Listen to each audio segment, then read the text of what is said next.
그런데 점수 차이가 그럼 언제 벌어지냐면 마지막 입찰 가격 30점에서 그냥 결정이 됩니다. 이게 적격 심사해도 입찰 가격 차이가 많이 나면은 그냥 끝나요.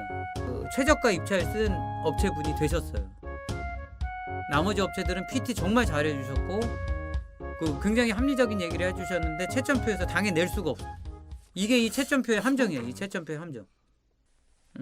요거가 보통 이게 적격심사 때 많이 쓰는데, 그래서 저희 같은 경우에는 어떻게 처리했냐면 이 업체를 불러서 얘기를 해줬어요. 지금 여러분이 다른 업체보다 1,000만 원 가까이 지금 낮게 금액을 썼다. 그래서 그 해야 될 업무에 대해서 계약서에 업무에 관련된 것들을 다 확정을 받았어요. 어떤 업무를 반드시 해야 된다. 이 가격에. 이걸 못하겠다 그러면 우리는 인정 못하겠다.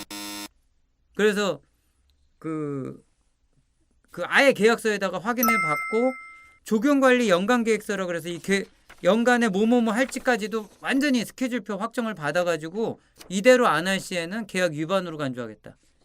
그래서 확정을 받아서 1년을 지낸 거지.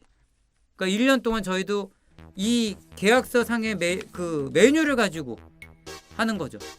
5-6명씩 들어왔나 확인, 비료 포대 몇 포대 들어왔나 확인, 계속 수량으로 체크하는 거예요. 무조건 들어왔어 안 들어왔어, 물 뿌렸어 안 뿌렸어. 그걸 관리를 하면서 1,000만 원 차이가 그 품질 차이로 발현되지 않게 그런 노력을 해야 되는 거지. 그래서 잘 했고, 저는 그 생각을 했어요. 이 업체가 먼저 자리를 잡고 좀 약간 손해 보더라도 빡빡하더라도 2년차부터 금액 조절을 해서 아파트 특성을 파악을 했으니까 잘할 수 있다라고 어필을 하면은 요것들이 또 운영이 가능하거든. 그래서 저는 그거를 사업 기술이라고 생각을 하고 했는데, 아까 말씀드린 것처럼 요번에 아주 멋지게 최저가 입찰로 이건 회사도 마찬가지일 거예요. 그죠?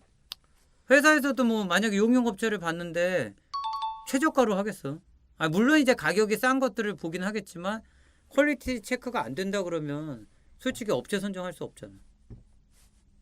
그렇죠. 퀄리티가 보장 돼야지. 된다는 전제하에. 그렇지. 먼저 퀄리티를 볼 거 아니야. 업체끼리 이제 모든 게 이제 다 비슷하다라고 판단했을 때 이제 마지막으로 이제 가격으로 보는 거. 그러니까 이게 저희처럼 이제 뭐 프리젠테이션 같은 것들을 많이 경험한 사람들은 너무 뻔한 거거든. 이제 좋은 업체를 선정하는 거지 뭐 돈을 많이 주고 싶다, 적게 주고 싶다는 거는 2차 이슈라고 생각해요. 아파트의 공사 대부분의 게 아까도 말씀드렸지만 수의 계약도 하고 뭐 여러 가지가 있는데, 최저가 입찰하는 게 있는데 생각보다 퀄리티 차이 안 나는다는 게 그렇게 많지는 않아요. 솔직히 말씀드리면 퀄리티 차이가 좀 나기 때문에 제대로 공사할 수 있는 것들 선정하는 그런 요령들이 있어야 돼요. 수의계약도 그래서 존재하는 거거든. 퀄리티를 내면서 싸게 할 수 있다면 아파트에서 업체 관리를 좀 할 수 있게 여지가 있어야 돼요. 맨날 최저가 입찰로 따지면 그 아파트를 아는 사람들은 맨날 새로 들어온 사람인 거예요. 아니면 맨날 싸게 하는 사람이 들어오는 거지. 그런데 품질이 어떻게 좋아. 물론 눈탱이 맞을 일은 해서는 안 되겠지만.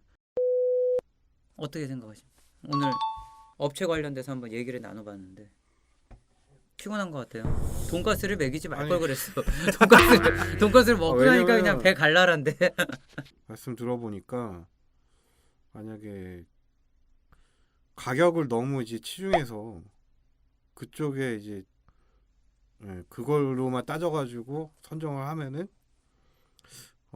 품질 관리에 좀 이상이 생길 것 같구나라는 이제 생각이 드네요. 최저가 입찰이 안정적이긴 해. 왜냐면 내 책임 아니야 그러면 되는데 솔직히 말씀드려서 입주자 대표회의 안 하시는 게 낫지. 뭐 책임질 일 거기서 왜 하고 계시냐. 그러니까 퀄리티에 대한 것도 충분히 고려를 해야 된다. 저는 무조건 그렇게 생각해요. 만약에 돈이 들어가서 고쳐야 되면 그게 맞아요. 아파트. 왜냐면 내 집이면은 그냥 청테이프 붙여 그럴 수 있는데 아파트 공용 공간은 저희 같은 경우에는 조경 있고 조경 있고 도색 있고 또 뭐가 있죠? 여러 가지 하자 보수가 있는데, 저희 같은 경우에는 이제 그 정원 쪽에 그 나무로 이렇게 그 플로어가 있어요. 나무로 된 플로어가. 그 바닥이 네. 있는데 거기 사람들이 계속 15년 동안 막 지나다닐 거 아니야. 여러 사람들이. 바닥이 막 꺼져 그게 나무가. 그거 공사 큽니다. 그것도 한 2천만 원 가까이 돼요. 그것도. 그런 거 뜯어내는 것도 근데 그것도 계속 보수를 계속 지금까지 해왔어. 되도 않을 보수를. 그 소재를 바꾸고 생각을. 그렇지. 그렇게 공격적으로 생각을 해야 된다는 거예요. 제가 지금 말씀대로 이게 회사 생활을 하게 되면 이런 말들이 나오는데 거기는 돈 아껴야 된다. 그래서 계속 돈을 아끼시는 거야. 장기소송 충당금 쓰면 안 돼. 무조건 넣어놔야 돼. 근데 그게 뭘 뜻하냐면 그 돈을 안 써서 이자 놀이를 하는 게 아니잖아. 지금 아파트가. 어찌 보면 그게 복지에 관련된 거거든. 써야 될 땐 써야 돼요. 그거 계속 모아놨다고요. 물론 이제 그치, 엘리베이터 그치. 같은 거 사고 나면 돈 많이 드니까 그때 쓸 돈은 있어야 되는데 어느 정도 선에서는 조절을 하면서 유지보수를 해야 된다니까. 그거 지금 아주 좋은 말씀한 거예요. 그 나무가 깨진다 그래서 그 나무 보수한다고 계속 덧대가지고 덧방을 치는데 계속 고장나. 소재를 바꿔야지. 소재를 바꿔서 어떻게 리뉴얼을 할 계획을 세우고 그래야 되는데 그렇게 안 해요 보통. 계속 내 집 생활이라고 생각해가지고 아파트 가로등도 끄라는 사람 많아요. 이건 나중에 얘기하겠지만 가로등도 전기세 나간다고 막 끄래요. 전기세 걱정. 그리고 저희가 이제 그 조경이 돼 있다 그랬다는 얘기는 그 조경에 또 이제 뭐 물도 여름에 좀 틀어서 분수 같은 게 이제 뭐 멋진 분수쇼는 아니지만 나오게 하는데 스프링클러. 그게 전기가 또 들어요. 그게 그러겠죠. 물이 계속 흐르고 전기가 들어. 그걸 돌리면 전기세 든다고 제가 아파트 회장 하기 전에는 그걸 안 틀었다? 썩어요. 물이 썩어. 그 조경한 공간이 완전히 쓰레기 하수구처럼 변해버려요. 그 관리를 해야 된다니까. 그래서 저 때는 무조건 틀었어요. 그 돈 들어도 어쩔 수 없어 그런 건.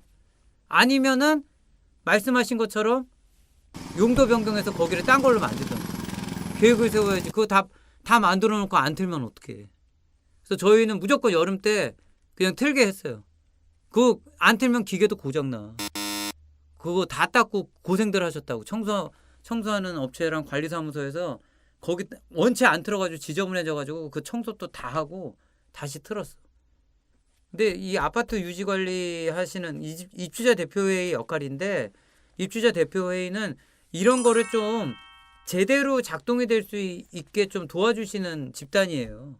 그리고 실제로 일은 관리사무소에서 하는 거고. 그거 뭘 착각을 하셔가지고 뭐 이 돈을 아끼겠다. 이거 막 이거 우리 집이다. 막 생각해가지고 하시면 아무것도 못해요. 그래서 저는 개인적으로는 뭐 늘 말씀드리지만 좀 이 업무적인 경험이나 경력 같은 것들이 잘 돼 있으신 분들이 했으면 좋겠는데 그런 분들 바쁘시죠. 예, 바쁘시기 때문에 저희 채널 보시면서 현실을 직감하시고 좀 시간을 내서라도 좀 관심을 가져주셨으면 좋겠다는 마음에서 명품 아파트 위원회를 하고 있습니다. 예, 오늘 방송은 일단 여기까지 업체 선정 관련돼서 들려드리도록 하겠습니다. 감사합니다.